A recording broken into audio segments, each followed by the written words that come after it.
کہ جو اللہ رب العزت سے ملاقات کا شوق رکھتا ہے اللہ بھی اس سے ملاقات کا شوق رکھتا ہے، اور جو اللہ سے ملاقات کا شوق اور رغبت نہیں رکھتا پھر اللہ بھی اس سے ملاقات نہیں کرنا چاہتے۔ تو ماں عائشہ نے سوال اٹھا لیا ہے، اللہ کے رسول ہم میں سے کون سا انسان ایسا ہے جو موت کو پسند کرے؟ کوئی بھی نہیں کرتا۔ تو آپ نے یہ جو اتنی بڑی بات بیان کر دی ہے اس کا مطلب کیا ہے؟ تو رسول اللہ صلی اللہ علیہ وسلم، یہ وہ بات ہے کہ قرآن کی تشریح کا حق بھی رسول اللہ کو ہے اور حدیث کی تشریح کا حق بھی رسول اللہ کو ہے۔ رسول اللہ صلی اللہ علیہ وسلم نے کہا کہ آپ نے کیا سمجھا؟ کہا میں تو یہی سمجھتی ہوں، مفہوم یہ ہے کہ جو مرنا تو دنیا میں کوئی شخص جتنا مرضی متقی ہو وہ بھی موت سے تو کراہت کرتا ہی ہے۔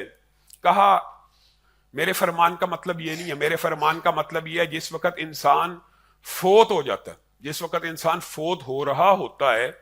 اس کے سامنے آخرت کی حقیقت اس انداز میں کھل جاتی ہے کہ معلوم ہو جاتا ہے اس بندے کو جس کے اوپر موت آئی ہوتی ہے کہ میرا انجام نیک ہے کہ بد ہے۔ جس وقت موت کی گھڑی آ رہی ہوتی ہے اس وقت بندے کو یہ ادراک اور شعور پیدا ہو جاتا ہے، دیکھے سامنے نیکی کے فرشتے غول در غول بیٹھے ہوئے ہیں استقبال کے لیے، تو بندہ لا محالہ اس کو پتا چل گیا کہ استقبال کے لیے اچھے فرشتے آئے ہیں۔ اور اگر سامنے ٹاٹ اور کانٹے اور خوفناک اور بدبودار کپڑوں کو لانے والے فرشتے ہوں گے تو انسان کو پتا لگ جائے گا کہ میرا انجام بد ہے۔ رسول اللہ صلی اللہ علیہ وسلم نے فرمایا یہ وہ وقت ہے جس کے بارے میں نے کہا کہ اس وقت میں جو بندہ مومن ہوتا ہے وہ جب فرشتوں کو اپنے استقبال کے لیے دیکھتا ہے تو چاہے ابھی اس کا اس دنیا سے تعلق پوری طرح منقطع نہیں ہوا ہوتا، یعنی وہ دونوں جہانوں کے مابین ابھی ہوتا ہے، لیکن اس کے دل میں یہ خوشی پیدا ہو جاتی ہے کہ رب نے ملاقات کے لیے اتنے عمدہ فرشتے بھیجے ہیں، وہ ایک دم اپنے گھر والوں سے نظریں موڑ لیتا ہے اور اللہ سے ملاقات کے لیے چل پڑتا ہے، اور اس کی خواہش ہوتی ہے جلدی میری روح نکل جائے، جلدی میری روح نکل جائے، جلدی نکل جائے۔ اور اسی لیے رسول اللہ صلی اللہ علیہ وسلم نے فرمایا بندہ مومن کی روح کیسے نکلتی ہے؟ جیسے مشکیزے سے پانی نکل جاتا ہے۔ اس کی وجہ یہ ہے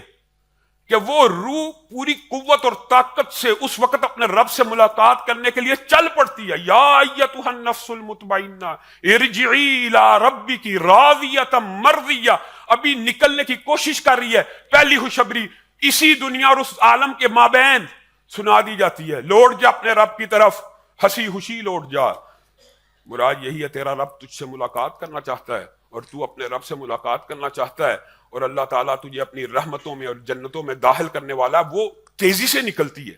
تیزی سے۔ رسول اللہ صلی اللہ علیہ وسلم نے فرمایا یہ وہ لمحہ ہے کہ جس کے بارے میں نے کہا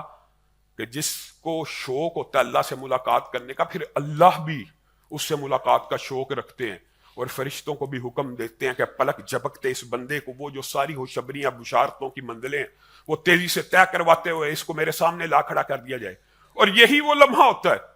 جس وقت برائی کے فرشتے سامنے ٹاٹ لے کے بیٹھے ہوئے، تو بتائیے بندے کی روح کا نکلنے کو دل کرے گا؟ بندہ تو چاہے گا میں اسی دنیا میں رہوں، کچھ نیکی کر جاؤں، تو اس وقت وہ اپنے رب سے ملاقات نہیں کرنا چاہے گا، بے بسی کا عالم ہوگا، بے کسی کا عالم ہوگا، اس کی خواہش ہوگی میری روح نہ نکالی جائے، پھر اس کو تھپڑوں کے ساتھ اور پھر اس کو مار مار کے وَلَوْ تَرَىٰ إِذِ الظَّالِمُونَ فِي غَمَرَاتِ الْمَوْتِ، اور ان ظالم لوگوں کی روحوں کو جب فرشتے قبض کر رہے ہوں گے کاش تم وہ مشاہدہ اپنی آنکھوں سے دیکھ لو کہ کس طرح ان کو مار مار کر ان کے جسموں سے روحوں کو نکال رہے ہوں گے۔ اسی لیے کہا وہ جو روح نہیں نکلنا چاہتی ہوگی اس کو ایسے کھینچ کے نکالا جائے گا کہ اگر کوئی کپڑا کانٹوں کے اوپر ڈال دیا جائے اور اس کو کھینچا جائے تو اس کا جو حشر ہوگا یہی حشر جسم اور روح کے مابین پیش آئے گا۔ روح کو جب گھسیٹ کے نکالا جائے گا تو اس وقت روح کی خواہش ہوگی میری رب سے بھی میری ملاقات نہ ہو، تو اللہ بھی کہے گا اس کو دفع دور کر دو، اس سے میری ملاقات مت کرانا، حالانکہ فرشتے آسمان کی طرف لے کے جائیں گے، آسمان کے دروازوں کو بند کر دیا جائے گا اور اس کو سجین کے دفاتر میں جو سب سے نچلی جگہ اس یونیورس اور کائنات میں اللہ تعالیٰ نے رکھی ہوگی پاتال کی گہرائیوں سے بھی نیچے، اس کی روح کو قید کر دیا جائے۔ علامہ ہشام الہی ظہیر آفیشیل چینل کو سبسکرائب کر لیں۔